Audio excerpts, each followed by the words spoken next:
Chapter 37. The Betrayal of Christ. I was carried down to the time when Jesus ate the Passover supper with his disciples. Satan had deceived Judas and led him to think that he was one of Christ's true disciples, but his heart had ever been carnal. He had seen the mighty works of Jesus, he had been with him through his ministry, and had yielded to the overpowering evidence that he was the Messiah. But Judas was close and covetous. He loved money. He complained in anger of the costly ointment poured upon Jesus. Mary loved her Lord. He had forgiven her sins, which were many, and had raised from the dead her much-loved brother, and she felt that nothing was too dear to bestow upon Jesus. The more precious the ointment, the better could she express her gratitude to her Savior by devoting it to him. Judas, as an excuse for his covetousness, urged that the ointment might have been sold and given to the poor. But it was not because he had any care for the poor, for he was selfish, and often appropriated to his own use that which was entrusted to his care to be given unto the poor. Judas had been inattentive to the comfort and even to the wants of Jesus, and to excuse his covetousness he often referred to the poor. This act of generosity on the part of Mary was a most cutting rebuke of his covetous disposition. The way was prepared for Satan's temptation to find a ready reception in the heart of Judas. The priests and rulers of the Jews hated Jesus, but multitudes thronged to listen to his words of wisdom and to witness his mighty works. The people were stirred with the deepest interest and anxiously followed Jesus to hear the instructions of this wonderful teacher. Many of the rulers believed on him, but dared not confess their faith, lest they should be put out of the synagogue. The priests and elders decided that something must be done to draw the attention of the people from Jesus. They feared that all men would believe on him. They could see no safety for themselves. They must lose their position or put Jesus to death. And after they should put him to death, there would still be those who were living monuments of his power. Jesus had raised Lazarus from the dead, and they feared that if they should kill Jesus, Lazarus would testify of his mighty power.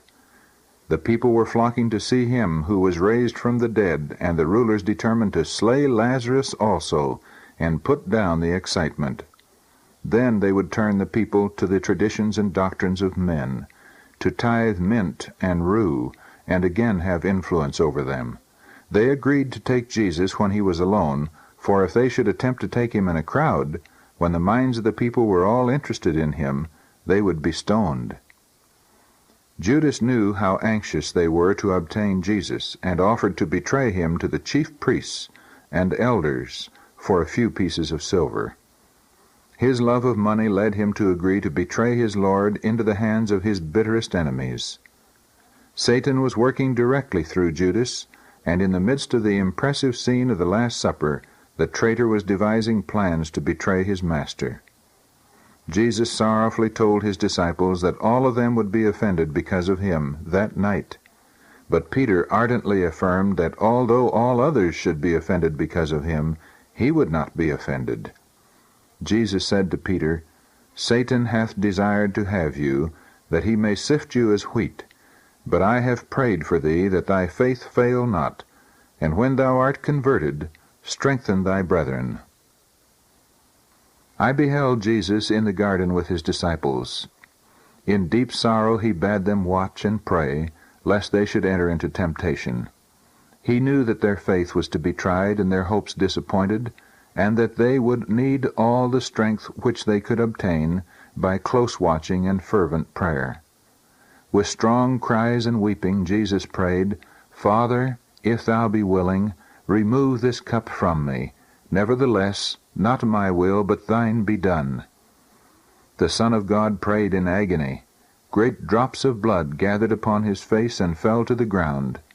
Angels were hovering over the place, witnessing the scene, but only one was commissioned to go and strengthen the Son of God in his agony. There was no joy in heaven. The angels cast their crowns and harps from them, and with the deepest interest silently watched Jesus. They wished to surround the Son of God, but the commanding angels suffered them not, lest, as they should behold his betrayal, they should deliver him, for the plan had been laid, and it must be fulfilled.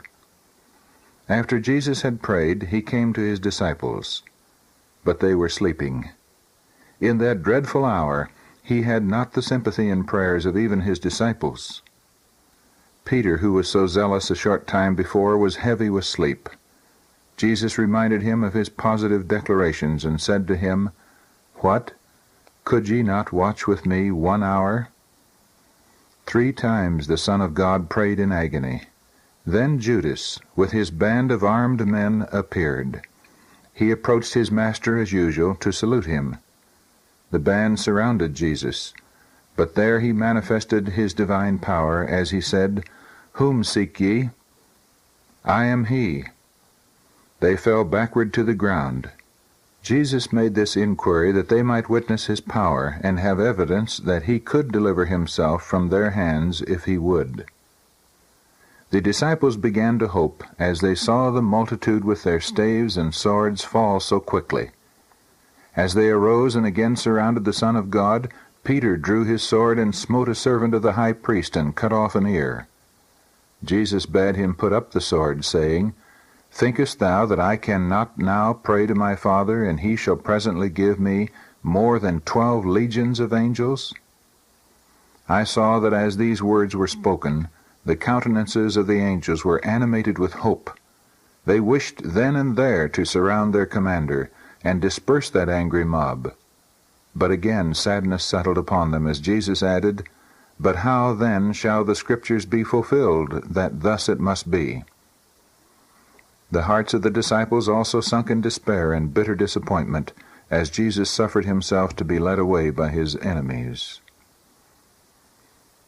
The disciples feared for their own lives, and they all forsook him and fled. Jesus was left alone in the hands of the murderous mob. Oh, what a triumph of Satan then!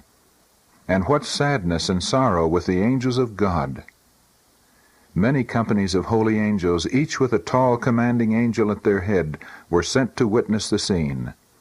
They were to record every insult and cruelty imposed upon the Son of God, and to register every pang of anguish which Jesus should suffer, for the very men who joined in this dreadful scene are to see it all again in living characters.